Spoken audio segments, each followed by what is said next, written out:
Hi guys, welcome back to Kamaudacity. What I want to talk to you about today, I want to talk to you about my two brothers whom I lost. So they are both deceased and their names were Kevin and Paul. Right, so I want to share with you about my brothers. I don't have any brother anymore.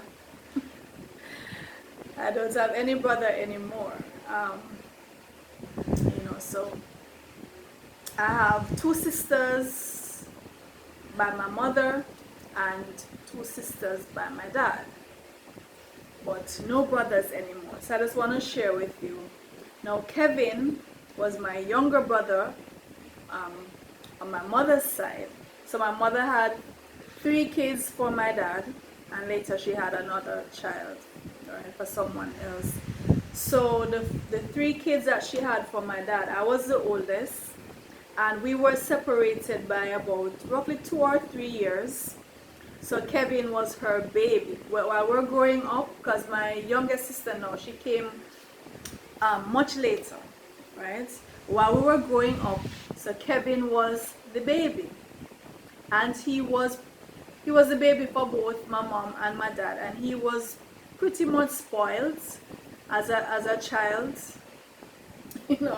He was certainly the favorite for my dad, and I think the favorite for my mom as well. And while growing up, I would always notice my father did not pay well. My his kids, 2 of his kids grew up with us, not for all their lives, but certainly as far as I can remember, growing up, they were there. They lived in the house that we lived in Red Hills. I'm not sure when they came, but as far as my childhood memory goes, my memories, they were there in the house. But I always noticed that, to me, they just seemed neglected. They were like outcasts. Where my father was concerned, he didn't pay them much mind. I don't know. I don't know why. I never asked him, because my father and I were not close at all. I never asked him why. I just observed that they weren't treated the same. They were pretty much certain things, certain chores, they were asked to do it. And it could have been, well, I don't want to speculate, why this was so, but this is what I noticed. So I always used to kind of feel sorry for my brother and sister. Now Paul was like 2 years older than me, 2 or 3 years older than I was. And my older sister Jackie, she was a couple years older than him, right? And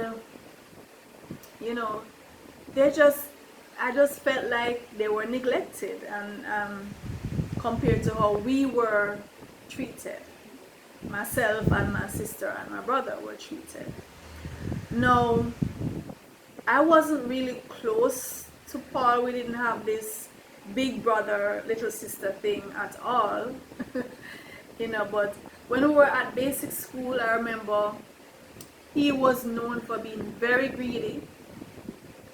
Paul was known for being very greedy, and we used to call him the plate man. So this was like, he was like 7, 8, and I was like 6, 5, 6. But I remember that we used to call him plate man. So lunchtime he would go around and collect everybody's plates, because he would eat what's left in the plates, and he was very proud of it, right? No matter what we were served. Maybe we were served bulgur porridge, which nobody liked, and he would eat it, right? And even when I grew older, because I went through a phase in my teenage years when I refused to eat meat and refused to eat certain things, and my family used to force me to eat them. And Paul was the one. I would scrape my dinner into bags and give it to him, or scrape it in his plate under the table. So he was known for being just a greedy child. And he would cook. I remember he would cook, and his job was like washing the plate was his job. Growing up. So these are the things I remember about him, but we weren't really close. And I don't know, I'm not sure why. I remember once he fell out of a tree. I remember very vividly he fell out of a tree. It was probably 12, 12, 13. And I remember seeing, just the blood just spraying from his forehead. I remember that so vividly. I don't know how they stopped it. I don't know if he was taken to the hospital. I don't remember that part of it. But I remember he fell and I just saw the blood going like that, right? I remember too, like he had, at one point, his foot got cut and it was a bad, so they call it a bad foot.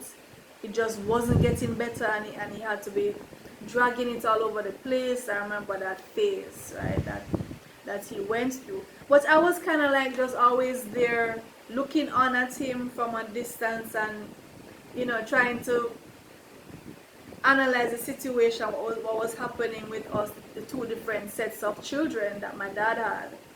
He wasn't close to any sets, just Kevin. It's not like he was close with us either, generally speaking, but he definitely kind of shunned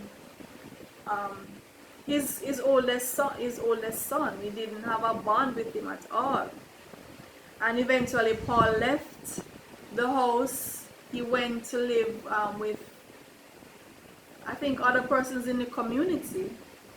And I just never had much contact with him, for years and years. So when I heard that he had taken ill and then eventually he died, yes, I felt sad, but I didn't attend his funeral.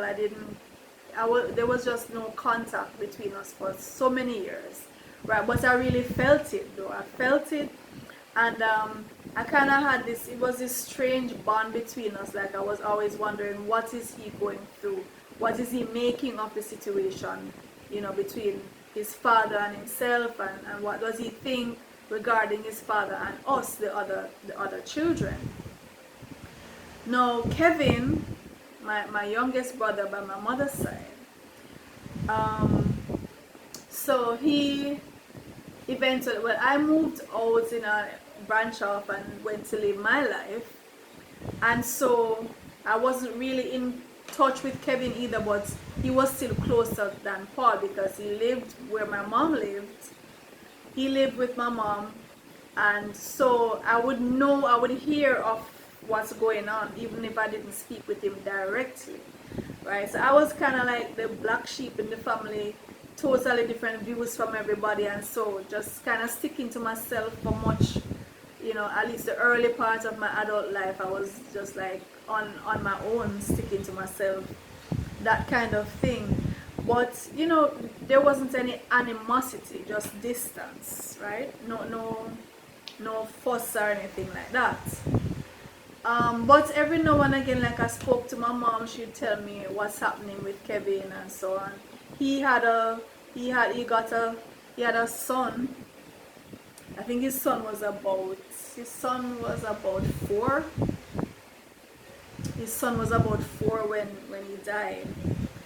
Now I remember distinctly, right? Kevin, remember we weren't really in touch, just hearing what's happening. So for example, he had developed epilepsy.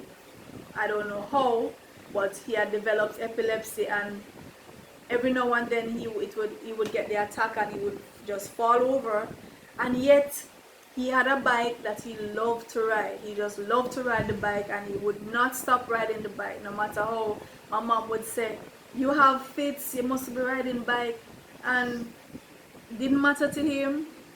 He crashed off the bike once, ended up under, I think it was a truck or something. I don't remember, but it was a bad accident, and even then he did not learn. He was just stubborn. He was stubborn, he was just telling himself he was not going to give up his independence because of epilepsy. And so he just continued doing what he was doing. In terms of his job, he was a security guard, at least part-time, security guard. That's what he did. Now I remember Kevin came to visit me out of the blues. My son said, there's this man, because my son didn't even know it was his uncle, right? My son was small, but just weren't in contact with him. And my son said, there's this man outside on a bike, and he said he has come to look for you. So when I went out there and I saw Kevin, I was telling my son, that's your uncle, you don't remember? But he was little. So I was saying, why would Kevin come to look for me out of the blues? And he said, boy, I just thought about you, and I just wanted to come and check you, to see how you're doing. And I said, well, I'm good. I was happy to see him.